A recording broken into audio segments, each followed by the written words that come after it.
I also wanted to thank the different organizations that are making sure that this event is possible. So the Environmental League of Massachusetts, GreenRoots, and also Pueblo Coalition in East Boston. So the purpose of this event is to be able to make sure that the community knows a lot about the different candidates that we have for this important title, the municipal election for the title that was before by Lydia Edwards, and now it's going to be the elections are May 3rd, 2022. So now we're going to start with 3 minutes opening declarations for each candidate, and then we're going to go to the questions where candidates will have 2 minutes to answer questions. We are also going to have a Q&A session, and at the end, we are also going to have some final declarations from the different candidates. So the questions that we are going to start with were given to us by different organizations that send candidates the questions on time. So you will also be able to send some questions to panelists. You can go to the Q&A session, and you can also like the questions that you think are most relevant. We are gonna do the best to be able to answer a lot of questions. We're gonna share all the questions with the candidates after this voting so they will be aware what is the most important for this district. So this seminar is gonna be recorded and it will have subtitles, will be on YouTube for the environmental in Massachusetts, Environmental League in Massachusetts. So now we're gonna start with the opening declarations of the different candidates. So first we're gonna start with Gabriela Coletta. Great, and I just want to check, am I coming okay? Awesome. Thank you, Noemy. Grandioso, thank muchísimas gracias, you Noemi. to GreenRoots, ELM Pueblo for organizing this forum. Shout out for having simultaneous interpretation. It's so important, so thank you. My name is Gabriela Gigi Coletta, and I'm excited to be running for the District 1 City Council seat to represent Charlestown, East Boston, and the North End. I'm a daughter of District 1. I'm a proud product of the Boston Public School System, and I've committed my entire career in service to my neighbors and to this district. Serving my community is the only thing I've ever known. I was raised by 2 community advocates who took me to neighborhood meetings, civic associations, and even protests against airport runway expansion in the 1990s. So from a very young age, I've been exposed to environmental activism because of my incredible mother, who I think might be on this call. Shout out to Mom. She taught me it was our just moral obligation to empower each other and take care of one another. So after college, the moment I could come back to emulate her and empower my community, I did. I helped to elect our state representative, Adrian Monteiro, and subsequently served as his aide, attending nightly community meetings where I got a chance to truly understand your priorities and the issues that affect you every day. During that time, I was also the associate director of the Mass Women's Political Caucus, where I recruited, trained, and elected a lot of women to office across the Commonwealth. And that's ultimately what brought me back to East Boston, where I again built a coalition of individuals from different backgrounds and different languages to elect the first woman of color to represent us on the Boston City Council. And as Chief of Staff to Lydia Edwards, I worked on everything, potholes and policy, the macro, the micro, and everything in between. And most recently, I worked at the New England Aquarium, where it was my job to ensure our waterfront is resilient, inclusive, and accessible for everybody. And I'm proud of my work to expand access to the waterfront for BIPOC and non-English speaking individuals and their families. And it's been an honor serving this district, and it's exactly why I want to come back to fight for you. Specifically for this forum, and I know we'll dive into the details a little bit later, but just a few weeks ago, I released my policy platform focused on environmental justice. And I have a lot of ideas to share, and I intend to approach every issue and challenge we face together, whether it be housing, transportation, with an equity lens, and also an environmental justice lens. We do face unique challenges as a coastal district, and we bear significant burdens of generational environmental injustices. And it's my opinion, and many on this call, that regardless of who you are, where you come from, you should have the opportunity to participate in decisions that affect your health and your environment. And we're at a watershed moment in our district when it comes to the displacement crisis due to sea level rise and storm surge and a lack of affordable housing.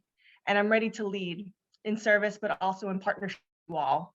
We've got a lot of work ahead of us, and it will require collaborative and innovative leadership, but I know that we can get it right. So thank you again for the opportunity to talk about these important issues, and I look forward to the conversation tonight.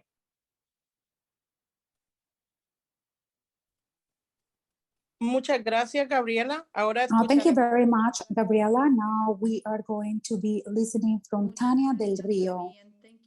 Thank you so much. En primer lugar, agradecerles por hacerlo So bilingüe. first of all, I would like to thank you all because this event is bilingual, because for this community, this is so important to be able to have access to all these collective discussions that we are having here today. So they will be able to hear this in Spanish. Okay, and many of you know me, and for those of you who don't, my name is Dania Del Rio. I'm first and foremost a BPS mom of two. I'm also an immigrant originally from Mexico City, woman of color, and a leader with proven results already in this community and in city government.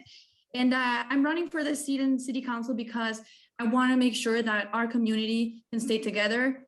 And I want to be a strong voice for that. We, as you know, are dealing with a displacement crisis that is urgent, and it's being also exacerbated by the effects of climate change and the lack of affordable housing, and increasingly schools that aren't serving our students' needs as much as we need them to.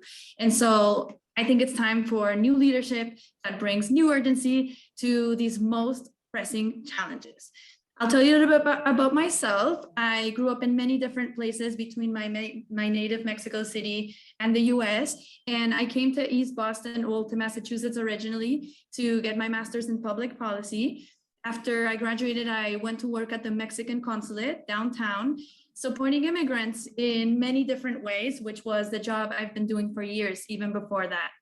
And in 2016, I found out that my job was requiring me to exchange my green card for a temporary visa, which would mean losing my pathway to citizenship. And my husband, a student at the time who couldn't work, and we were already parents raising a one-year-old. It was a scary situation, but we took a bet on the city, and the city really embraced us. Found a city that, you know, we're neighbors stuck together and had our backs. And that really included local government. In my case, it helped me in many ways. I found work in the mayor's office and ultimately served as the executive director of the mayor's office of women's advancement, helping lots of people, specifically women and their families, through programs that we launched, like the Childcare Entrepreneurship Fund that supports childcare workers, and excited to share that Mayor Wu now turned that into a whole office of early education. And after my city service, I worked as the executive director of the YWCA in Cambridge, where we focused on housing and provided housing for over 100 women and families who had been through homelessness and all kinds of trauma. So as you can see, my experience goes beyond politics and campaigns. I've been a leader at the helm of city departments and nonprofits, delivering real results for our communities. And I think that my professional experience, as much as my lived experience, is equally as qualifying. As I shared, I'm a mom of VPS, so I know that there are joys and struggles with that come to that. And I believe that the experiences that I've been through and the service that I've done differentiates me from politicians that you may be used to seeing. I'm not of the system, supported by the system, and I do understand the system though, because I've worked in it. So I know where to push from change. I know how to do it from the inside, and I know how to do it from the outside. So I'm very excited to be sharing with you my vision for the district, which is not my vision. It's a vision that we've built together with community members, and I'm excited to share tonight. Muchas gracias, Tania. Ahora Thank you so much, Tania. So now we're gonna go to a question, and we want each one of you to be able to answer these questions. We will have 2 minutes, and we're gonna start with Tania. Question number 1. Wu mayor recently announced that she was modifying the port plan, and she was also launching a plan process for East Boston. East Boston has some planning initiatives which are called Claim Ready Boston and Plan East Boston, or the initiative from Boston to be adapted to the climate change. And they have been trying to include the community for the planning process.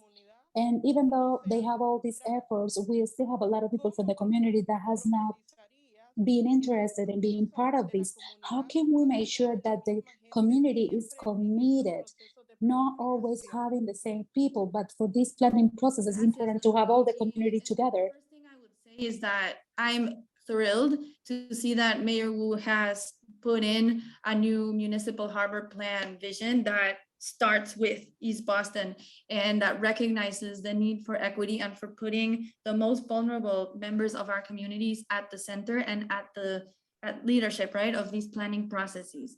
So there are a few things that you mentioned that I think we can do a lot better, and that in the last few years, we haven't really, nailed it as much as we need to. First is around access, right? You shared that a lot of people sometimes don't participate, and that's because we need to do better at providing more channels for participation, more accessibility in terms of language, and we need to be where people are at. So I think, now that we've started with remote, we've learned of a new channel that some people can access, but we also need to make an effort to be, in the non-tech places where people are. I want to see the city's planning departments and the BPDA be at hair salons, be at barbershops, be at supermarkets, so that people don't have to go out of their way to go to a meeting. As you know, people in our community have 2 or 3 jobs, they have children, they have so many responsibilities, and just going with the status quo and asking them to show up to a meeting at whatever time of day it is, it's too much of an ask, especially if you're a parent, a single parent, if you're challenged with technology, if you don't speak English. So I want to see more challenges, more channels implemented, and I want to see them be multilingual. Some of the basic city services, 311, the app isn't multilingual yet, and so I feel like it's not too much to ask, and it hasn't gotten done in recent years, and we need that urgency. And then as far as the planning process, the last thing I'll mention is that we have these planning processes that take years. But in the meantime, we're continuing to develop parcel by parcel. My worry is that by the end of the 2 or 3 years that it takes to complete a plan, we will have developed all the waterfront, right? And so I'm the only candidate in the race that said, at least let's pause the waterfront planning efforts until we have a new chief of planning in place that Mayor Wu is going to hire. Finally, separating planning and development, and making planning accountable to the mayor and therefore accountable to the people, which is a process that I'm excited about and that I favored since day one. Gracias, Tania. Gabriela. Thank you, Tania. You can go ahead, Gabriela. Thank you so much for this question. I was so excited, and I am pleased to see the recent announcement by Mayor Michelle Wu to launch a municipal harbor planning process for East Boston to create a predictable framework that prioritizes waterfront equity and resiliency, 2 things that are super important to me. And this is a welcome first step, although, I think that there are lessons to be learned from the last municipal harbor planning process. The city did not include all residents. They did not have meetings that had translation services. They were held on weekday nights where folks do work 2 to 3 jobs just to keep up. And I think that there's a lot to learn from that. And that's something that I analyzed at the New England Aquarium. And so I actually produced recommendations to Michelle Wu to ensure that something like that would never happen again. And so one of my recommendations was to approach the planning process with the holistic approach that's community led. And what does that mean? It should mirror what we did in Lydia's office, what I helped to put together during the Suffolk Downs process. So the Suffolk Downs redevelopment was the largest land development in Boston's history. And we saw this exact process play out where the developer wasn't proactively reaching out to different communities. He had translation services at meetings that were held, far away from a T station, right? But now, during this time and during the development process, we said, look, let's go meet people where they are at. Let's have additional town hall meetings where there are translation services available, where there are babysitting, maybe have it recorded so you can watch it at a later date, and make sure that you have food. So just in general, the new MHP process should be community-led. And the process in general, thinking about what is being planned there, needs to plan for the inclusion of all Bostonians to enjoy the waterfront, regardless of your race, ethnicity, or socioeconomic status. Every resident has ownership of access to the waterfront, and we must be intentional to foster a welcoming environment. So that means that we should have signage available in all languages, as well as free or affordable waterfront programming for families. The planning process itself should include additionally visioning sessions, and make sure that any benefits or projections that are negotiated by the community, thinking long-term, should be codified in a waterfront master plan. And also there should be regular updates to ensure residents are receiving exactly what they deserve. So in the short term, making sure that these meetings have translation services, have babysitting, are easily accessible to folks and are being recorded, but in the long term, planning for their inclusion and also making sure that everybody has access to the promises that the developers are telling us. And yes, I do support a pause on development on the waterfront. Gracias, Gabriela. Ahora en la Thank you próxima. so much, Gabriela. So next question, the first one to answer will be Gabriela. Question number 2, Massport highlighted their efforts to reduce carbon print, spending $1,000 million in the past decade. These funds were given to programs that are going to reduce carbon emissions, and they are also going to give different trainings and talks. Do you believe that this is enough, or how they can prioritize their matters, including traffic impacts, noise contamination, air contamination in the different neighborhoods? Yeah, I think that is not enough at all, just to be very short. Like I mentioned earlier, community activism against Logan Airport is in my DNA, and my activism won't stop short at any Massport boundary. And you know, for me, Massport likes to say that they don't have enough money, they don't have enough money to do X, Y, and Z. They've had the highest levels of air travel since the pandemic. And East Boston has numerous levers of negotiation to receive the compensation and dignity that residents deserve. And so, you know, and we have community leaders and activists to thank for things that have happened in the past. You know, airport impact reduction strategies, including an airport-sponsored community filtration program, reduction in nighttime overflights, and a dramatic diversion of passenger car traffic to Logan. But as city councilor, I think that we could be bold, and I will demand municipal action in defense of the environmental rights of my constituents. We just can't look away from the disparate impacts this airport has on our EJ community. And the city of Boston has largely looked away and hasn't engaged Massport, but I hope that will end as councilor and working in conjunction with Michelle Wu. And in her Green New Deal plan, she makes clear that she wants to reduce CO2 emissions and create a city centered on social and ecological justice, but it makes no mention of Boston being Boston's single emission source, which is Logan Airport. So we want progress, and progress is absolutely possible, but not if the state and Massport planners continue to fight for the status quo. And I think the city of Boston must become a forceful and ferocious advocate for equity. And you know, for me, I intend to be a strong advocate and ally for the community, and pushing them in partnership with my entire state delegation to ensure that this community gets what it deserves, and also be paying their pilot payments and covering the cost of installing HEPA air filtration systems across the community. And that is the very, very start of what we deserve.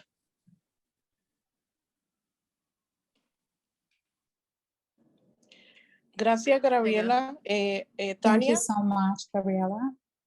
Tania? So Massport is emitting 35,000 pounds of pollutants on average daily. And most of that is coming directly into our neighborhood. It's causing issues, health issues, public health issues, specifically with our children who present higher asthma rates. And it's the ultrafine particles that are coming out of there are even thought of to be producing developmental delays of many kinds. So this is a public health issue for all of us. And as a mother, obviously, I'm worried about my children. We can see the airport from our window. Recently saw that Massport put forth a $1 billion plan to reduce its impact over the next decade. But the devil's in the details, because when you look at it, it's depending too heavily on carbon offsets. And those are not, mitigation efforts that are carried out locally. So for us, what we're trying to see Massport do is reduce its emissions. And we have to also be clear that it's not just from airplanes and jet fuel that those emissions are coming. They're also coming from car traffic, vehicle traffic that comes into the airport from different parts of the state and the suburbs. And so I want to see in that plan, Massport thinking about really how to reduce traffic into the airport. And I think they have many, many options.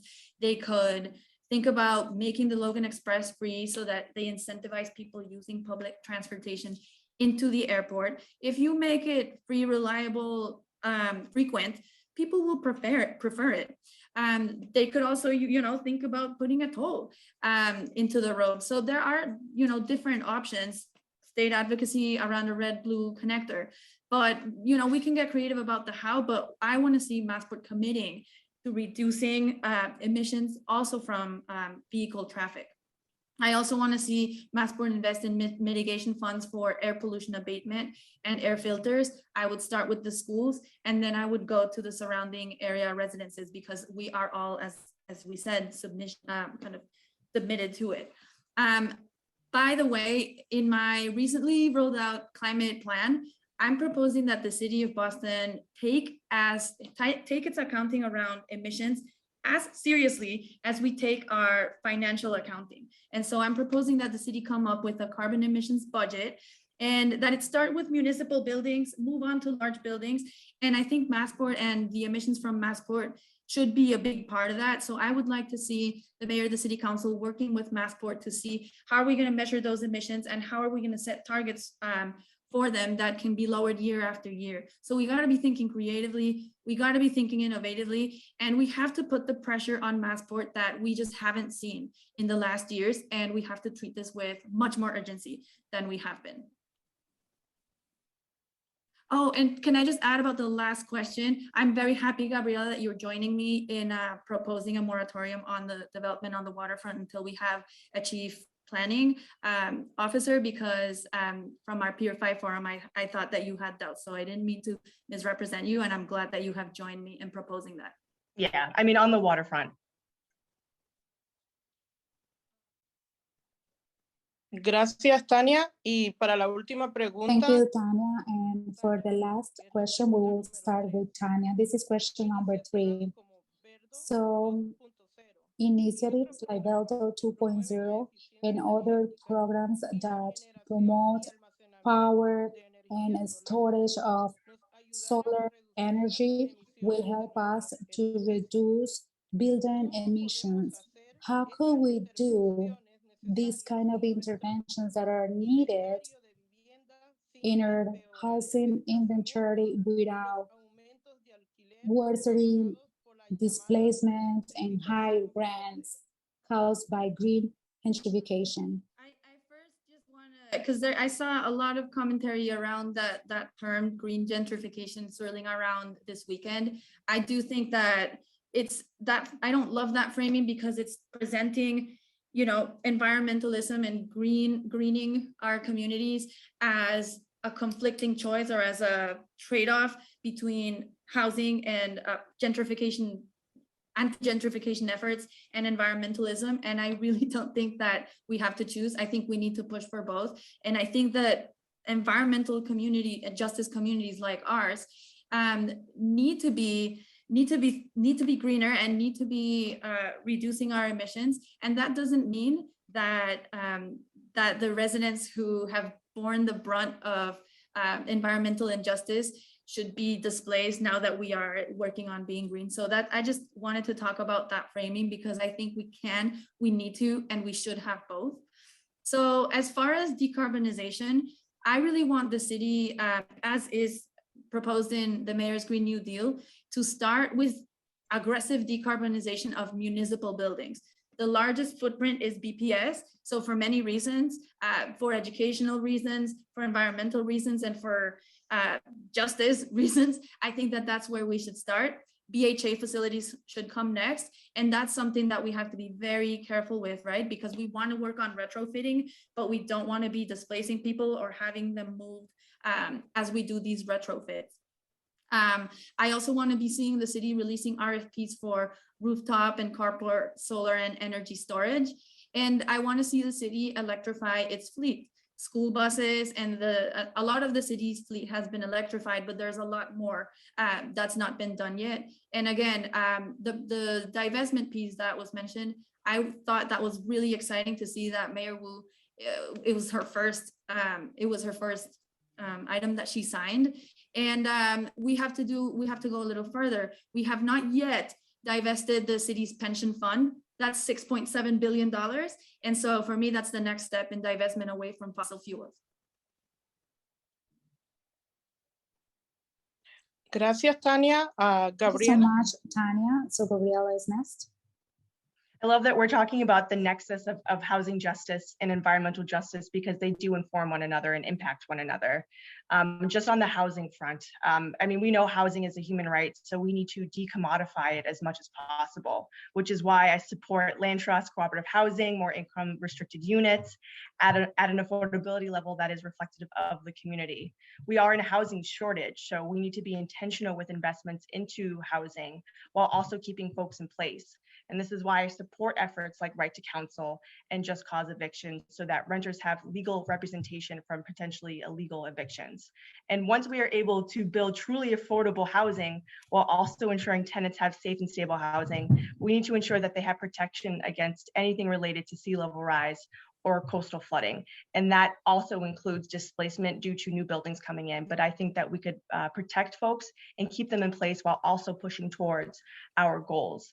And so as city councilor, I understand that we all have a responsibility to ensure that future generations are guaranteed a clean environment and sustainable energy sources, which is why I support, and I think the city of Boston should work to ensure new construction has elevated utilities and partner with public and private entities to build clean energy microgrids. I love this concept. And this is where it's able to deliver power over a central grid and it is efficient up to 15%. In the event that it is lost during transit. And community organizations are already doing incredible work to create these self-sufficient energy systems. And they're also able to contain energy through battery storage systems. I'm learning so much over the course of this campaign. But in addition to that, we should implement solar, wind, hydropower, wherever we can.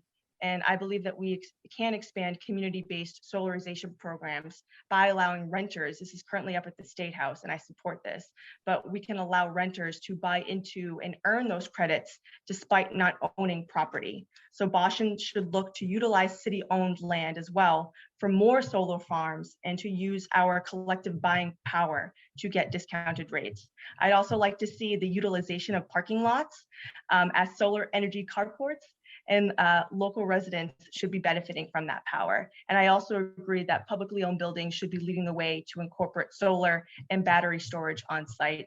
And I also support easing upfront costs for clean energy infrastructure through green municipal bonds. And I know the City Council is taking that up soon, and that's something that I support.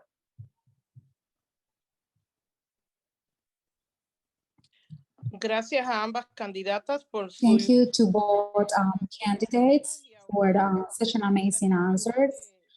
Now I would like to pass to Maliha Khan from Environmental League of Massachusetts for the quick QA session. Thank you, Noemi. Thank you, Gigi and Tania, for being here today and discussing such an important issue as environmental justice. We are going to have a lightning round, so please respond with yes or no. And I will kick it off now, so get ready. Do you support the MBTA low income fare? Tania? Yes, and I think we should move towards free. Gigi?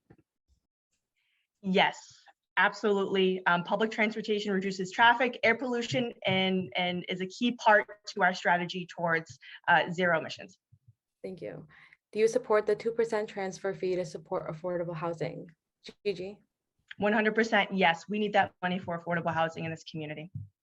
Tania? Yeah, I nodded before I was allowed to. Sorry. Yes, very much. That's great.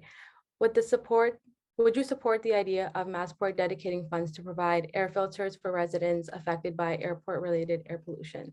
I will start with Tania. Yes, and as I've already said, yes. Gigi? Yes, and it should be separate from pilot payments, which they should be paying anyway. Great. I will go into the next question. Do you think the air median income AMI used for affordable housing should be tied to the area median income of the actual neighborhood where development is being proposed as opposed to the Eastern Massachusetts region? Gigi? It should definitely reflect the neighborhood. Tania? Yeah, 100%, because Boston prices and specifically Boston, in certain Boston neighborhoods, they're just so much higher. And so you're requiring people to make a lot more money than really they do. So yeah, and the cost of living is so much different here. Great, thank you. Would you support the city's use of eminent domain for expanding coastal resiliency and affordable housing priorities? Tania? Yeah, and I think that should be a project by project discussion, but I think we can leave nothing on the table. Great, Gigi? Yes, I'd also like to see a little bit more analysis to see what's already on there to ensure that we're not displacing anybody, but yes. Great. You support the removal of coastal properties from the designated port area, DPA, in the East Boston DPA. Gigi? Did you say industrial properties? Sorry, just want to make sure. No worries. Do you support the removal of coastal properties from the designated port area, DPA, in the East Boston DPA? I do, and I want to prioritize affordable housing and open space. Tania? No, I don't support that. I think that we should preserve the DPA, especially if we don't have a plan yet. It's very risky to remove these parcels from the DPA, because then the risk is developers will do luxury condos there. Whereas now we at least have them protected. Some of the DPA parcels, especially in East Boston, but also in other places, are actually marine industrial use, and they're providing jobs for our community. So I want to see that DPA stay until we at least have a plan, and where it makes sense to remove, we could have that conversation, but I don't support removing it before we have that conversation and a plan for it. Thank you. Would you support municipal subsidies for low-income people to install solar panels and battery storage? I'll start with Tania. Sorry. Yes, I do. And I think those are solutions that have been proposed as alternatives for what's happening with Eversource and the substation. We want to see more solar. And so I definitely support that. Great. Gigi? Yes, as I mentioned before, I definitely support this and want renters to buy into that program or be able to buy into that program and benefit. Great. My last question for this lightning round is: advocates pushed for 50% affordability in the Suffolk Downs development and received 20%, not all on site. Do you think the percentage of affordability in large development projects should be over 20%? I'll start with you, Gigi. It should at least be 20%. That should be the floor moving forward, just because we are in such an affordable housing crisis, and folks can literally not stay here. I think we're past San Francisco, and so we need to put as many protections in as possible and talk about 20% being the floor. Great. Tania? Yeah, I think 20% is completely doable because it's already happening in places like Cambridge and they're still developing. So I think we could even go to 25. I'd fully support that. In places like Suffolk Downs, you could probably even go higher because there's going to be so much profit made. It's one single owner and they're going to develop a whole new neighborhood. So I would have expected a higher percentage, and I think there's still time to ask for that. Demand that. Great, thank you.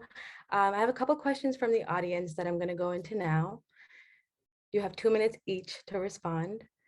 Both of you are against the substation and have discussed other paths forward. Can you each go into a little more detail about your efforts around the substation and alternatives? I'll start with you, Gigi.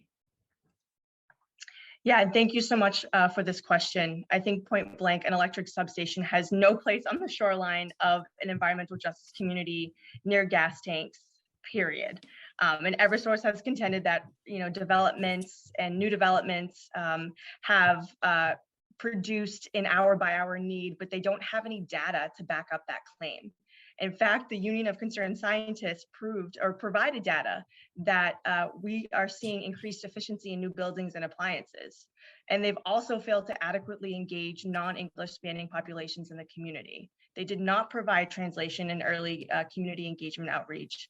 And I just think it's unacceptable to move forward until everyone has access to the same information in their native language. But I think this cuts to the core of what happens to this community time and time again. We are always overburdened by polluting energy infrastructures and major corporations. And this perpetuates the cycle of injustice by not allowing residents to voice their concerns and ask questions of major energy corporations to fully understand the impacts on their health and well-being. So I had talked about microgrids before, and that's something that I would like to see the city of Boston dedicate money towards. We already have folks from the not the Chinese Progressive Association, the Community Land Trust over there doing great work, and our neighbors over in Chelsea are already exploring this. So I think there's a lot of opportunity there. We do not need a substation on our shoreline. I'd like to expand and explore the microgrids a little bit more. And that would be, I think, my top priority as I step into this role on day one. Great. Tania? Yeah, so you asked about the details of how we've engaged.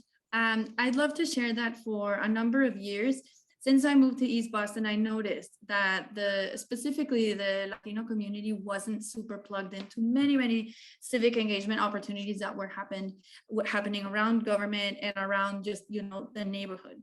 And so a friend of mine, Luis Bravo, and I were talking about this topic and came up with the conclusion that, food and drink does unite everyone. And so we started hosting a gathering at my home called Tertulia Café y Vino, which means, coffee and wine, community gathering. And we always serve wine, but never coffee. And so what we would do is we would come in, the people would come in, we'd talk for an hour about a community issue, and then we'd be social and friendly, for the rest of the meeting. For a few years, we did that, and we would talk about things that were on people's minds.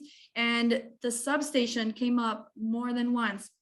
Eventually, we invited people from GreenRoots and people who just from around the community who've been working on it just to talk about what it even was, because a lot of us weren't even sure what a substation was and why it was dangerous. So for me, that was my first exposure to what was happening. And, just as a mother whose kids go to American Legion playground, that was scary because that was our playground. And so that's how I initially got involved, without it being my job or anything. It just being a mom who was worried about her kids.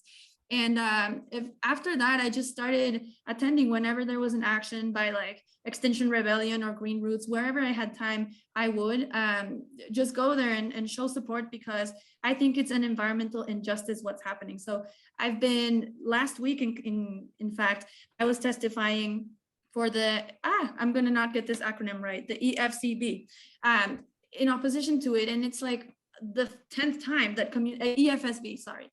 It's the 10th time that community members have voiced their opposition in Espanol, in English, and this thing is still moving forward. So I want someone, again, who understands that this is an urgent issue and we're gonna stop it. And we now have the mayor's support, all of our state delegation support, it just, the whole community support, and 90% of the voters in Boston voted against this. It cannot keep moving through, and Eversource needs to stop acting like it is. In the last meeting that we attended last week, they were literally gaslighting the community, telling us that if the substation doesn't go on there, then we're going to be dealing with brownouts and blackouts. I think that tactic is, reprehensible, and we're going to fight back. Thank you, Tania. Thank you, Gigi. I have one other question from the audience for you too. Voter turnout in local elections is poor. How do you suppose we can turn out more of the marginalized people, low income, people of color, youth, to vote to get folks like either of you elected into office? I will start with Tania. Yeah, I think I first have to, for this question, and thank you for asking it, say thank you to the people already doing this work. And that is specifically, I'm thinking of Nube, who is been doing this for years, who has noticed this issue and who just does tireless efforts around this. I remember like back in March for International Women's Day, so many women were coming up to me and saying, wow, look what Nube did. They brought us a flower and they told us about the election and wished us and happy International Women's Day. That means a lot to people, and that brings information to people, as I was talking about earlier, right? Like in a creative way with a new channel, like it meets them where they're at. That's what we need to be doing. I think that Tertulia, Coffee and Wine, much smaller effort, but that's something that brings information to people. And I recently heard this term from Councillor Julia Mejia, was talking about information and justice. Information and justice. I'd never heard that. I thought it was completely true, because a lot of people in our communities are entitled to lots of government resources and benefits that are for them, but they don't access them because they don't know about them because they're busy. And so for me, that's one of the things that we need to be working on, right? How to make sure that the information arrives. And then lastly, for city government, I'd be looking to pass an ordinance that is asking the elections department to do a lot better around letting people know about elections, because 10% turnout for such an important collecting decision is appalling. So I want to see the elections department officially registering voters or pre-registering at every BPS high school graduation and at every naturalization ceremony that happens in the city of Boston. Thank you. Gigi? Yeah, I also want to give a shout out to organizations like Mass Voter Table, Nube. My mother got a flower, so I just think it's incredible that they're going door to door and really doing the sweat equity that is necessary to let folks know that democracy is happening around them and they need to be involved and their voices need to be heard. So just shout out to those organizations as well. But I do support same-day registration and early voting. The Commonwealth of Massachusetts is so far behind other states, and we're a progressive state. It doesn't make any sense. So I just think it's irresponsible to not have automatic same-day registration with the technological abilities at our disposal.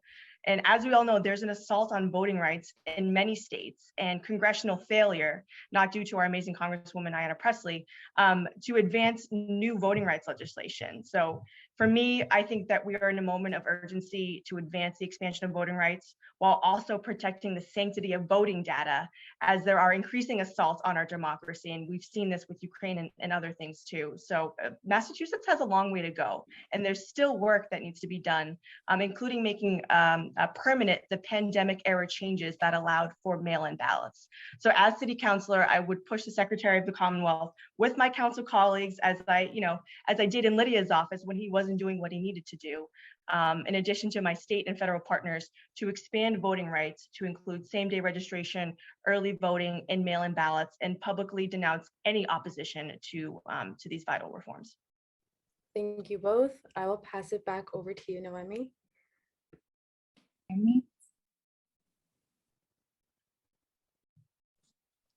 Gracias y vamos a continuar. Well, thank you so much. Right now, we are going to continue. We're going to give the opportunity to all the candidates to give a final declaration. They will have 1 minute. So we're going to start with Tania, since we started at the beginning of the meeting with Gabriela. So now it's Tania's opportunity. Thank you, Noemi. I am going to do my final declaration in Spanish. As I mentioned at the beginning of this meeting today, I am very pleased and I am very thankful that you did it in this format and that is bilingual. I am very grateful that we are going to be representing the community with all my heart. And as I said before, this is the first, second, and third time I'm doing this because I am a Boston mother.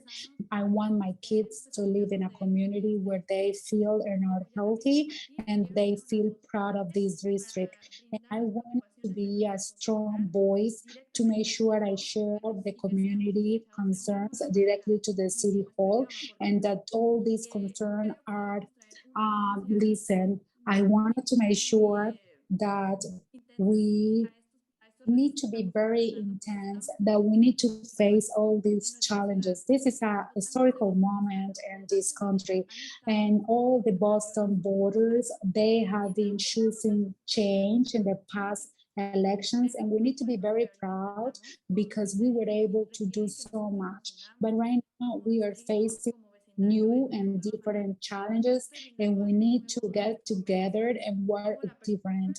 I do have the perspective of someone that is coming from outside, but I also have the experience of a leader that know the mayor's office system, and I had the opportunity to work with them in a mayor's office department, and I know how to bring the changes that we are looking for. I like to thank you for asking all these great questions, and I will always want to have an approach to be able to listen first before we plan and before we start giving proposals. I wanted to be able to have a community meeting to make sure that I collect all the community ideas. I would like to thank the environmental leagues, El Pueblo, GreenRoots, and of course, you will always count on me for all the environmental justice, social justice initiatives that are good for our district. Thank you so much. Okay, Gabriela, so now you can go ahead. Thank you again to Tania, to ELM, to GreenRoots, and Pueblo East for organizing this tonight. I do love getting into the details, so I thought this conversation was incredible. And thank you to everybody who attended as well.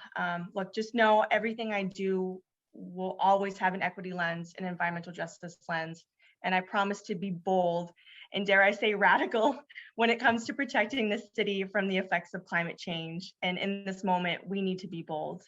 And I want to be able to have children, and I plan to at some point with my partner Sebastian, fingers crossed, and ensure that they are breathing clean air without the need for a Massport inhaler, which is what we called it when my classmates had to get an inhaler just because they lived in East Boston, and they still use them to this day. And I think that we can protect our housing stock from flooding. We can fortify our coastline to protect our most vulnerable. We can protect invaluable wetlands like Belle Isle, and we can expand our tree canopy. And we can move Boston away from burning fossil fuels and focus us towards a clean energy future. And we can hold major polluters like Massport accountable. Climate justice is racial justice, is economic justice, transportation justice, and I can go on and on and on. And all of these issues intertwine in this beautiful ecosystem we call District 1. They inform one another and impact all of us. And so we have to be thoughtful and strategically plan for the resiliency of our built environment, but also the resiliency of our people. We must center those who are impacted by environmental injustices in every single conversation and action, and I promise I will do that. It's time to govern affirmatively to undo generations of harm, because we have no other choice. Climate change is here and it's happening now. And as many of you on this call know, this was the hottest year on record. 2020 was the hottest year on record.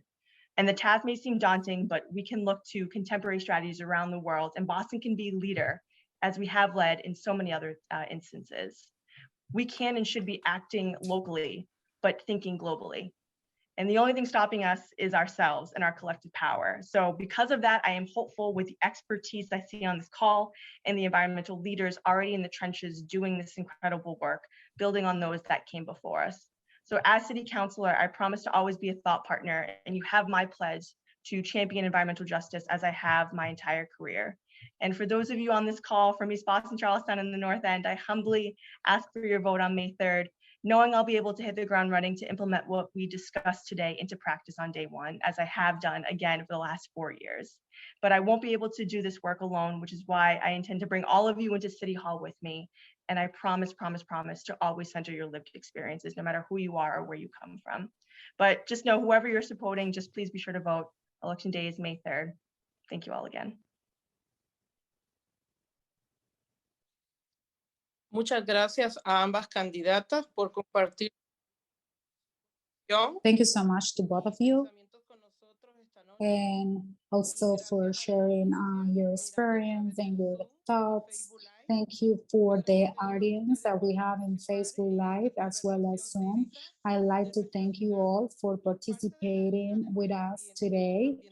From the Environmental League of Massachusetts and GreenRoots, as well as Pueblo Coalition. And we wish you a good night and thank you so much for today.